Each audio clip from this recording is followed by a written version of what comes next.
नमस्कार दोस्तों, हमारे चैनल ज्ञान संगम में आपका स्वागत है। ऐसे ही वीडियो देखने के लिए हमारे चैनल ज्ञान संगम को सब्सक्राइब करें। राजा के यहाँ बुद्ध का जन्म हुआ।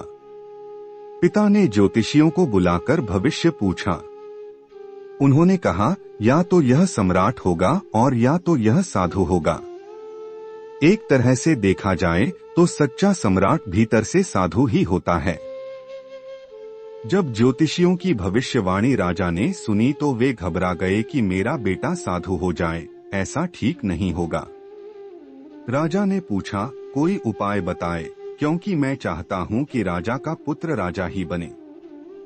ज्योतिषियों ने मैं कहा कि इसका लालन पालन व पूरा जीवन बड़ी सावधानी में बिताना होगा।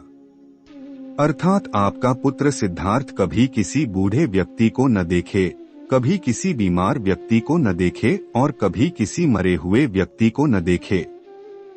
जब तक ऐसा होगा तब तक वे राजा ही बने रहेंगे। अगर ऐसा नहीं हुआ तो वे साधु बन जाएंगे।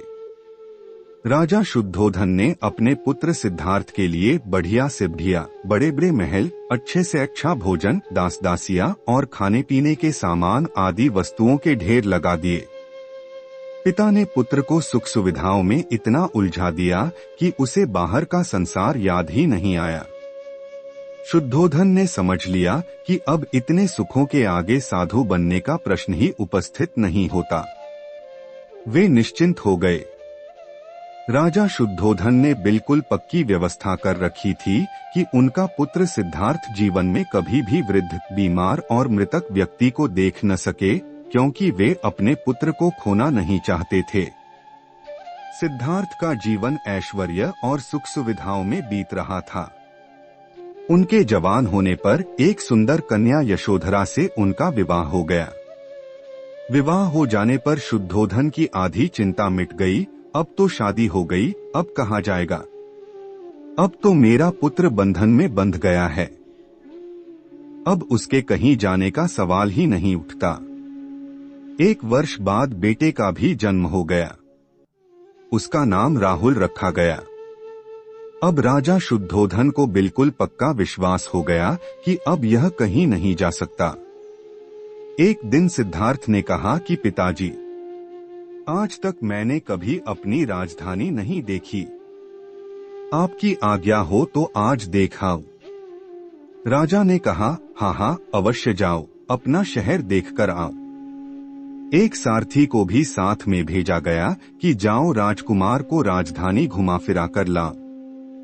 फिर भी राजा ने चाकचौबंद इंतजाम कर रखा था कि कहीं चूक न हो जाए। सिद्धार्थ के लिए राजधानी के प्रमुख मार्ग खूब सजाए गए थे, पर घूमते घूमते सिद्धार्थ ने थोड़ा उल्टा मार्ग ले लिया। वे उस मार्ग से गुजरने लगे जहां पर तैयारी नहीं थी, और आज उनको बहुत आश्चर्य हुआ जब पहली बार उन्होंने एक बूढ़े आदमी को देखा। कमर झुकी हुई, पूरी चमड़ी में झुर्रियां पड़ी थीं। वह परेशानी और दुहक से बेहाल था। उसकी चाल बहुत धीमी थी। बूढ़े की झुकी हुई कमर को देखकर सिद्धार्थ को एक झटका लगा और सारथी से उन्होंने पूछा, क्या एक दिन मैं भी बूढ़ा हो जाऊंगा?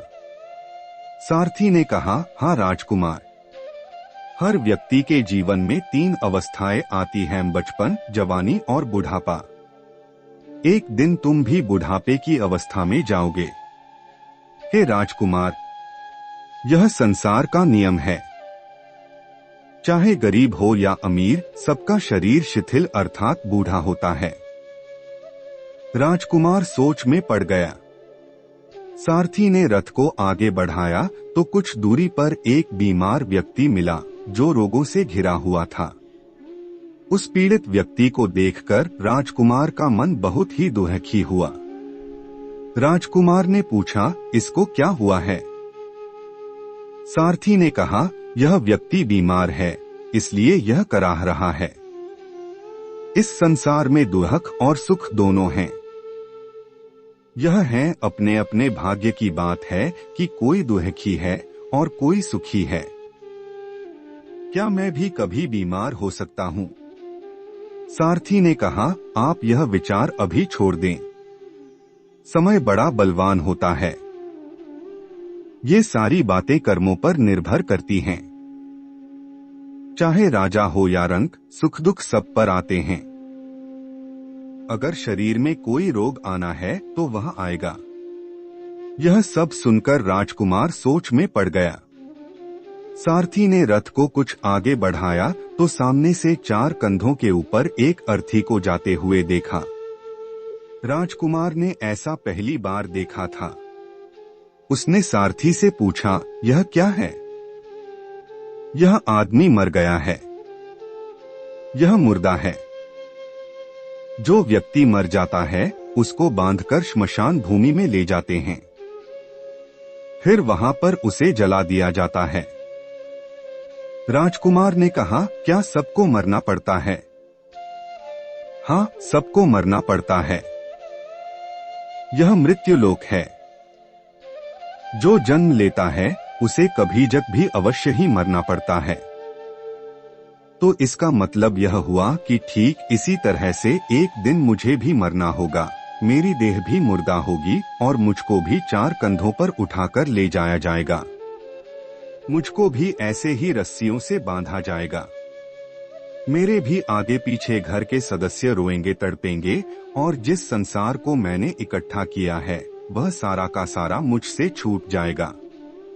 इसका मतलब यह हुआ कि क्या एक दिन मैं भी मर जाऊंगा? क्या एक दिन यशोधरा भी मर जाएगी? क्या एक दिन मेरा राहुल भी मर जाएगा? सारथी ने कहा, हाँ राजकुमार, एक दिन मैं भी मरूंगा, आप भी मरेंगे, यशोधरा भी मरेंगी और राहुल भी मरेगा, क्योंकि यह सब मरने के लिए ही पैदा होते हैं। उस रात सिद्धार्थ सो न सके। सोचने लगे कि क्या संसार में इतना दुहक है, रोग है, बुढ़ापा है और ऐसे में मैं खा पी कर कैसे जी सकता हूँ? नहीं नहीं, ऐसा मुझसे नहीं हो सकता। मुझे खोजना होगा उस तत्व को जो दुहक, पीड़ा और शोक से रहित हो, जो भय, भ्रम और भूल से परे हो, जो अनंत आनंद से भरा हो, जिसे पाकर फिर और कुछ पाने की इच्छा न हो। सिद्धार्थ वैराग्य के शिखर तक पहुंच चुके थे। बस उसी रात को उन्होंने घर छोड़ दिया। सारथी से कहा कि नगर की सीमा से दूर ले चलो। नगर के बाहर पहुंचकर सारथी को लौटा दिया। फिर कई दिनों तक वन में चलते गए। एक घने पीपल के वृक्ष के नीचे आसन लगाकर ध्यान में लीन हो गए।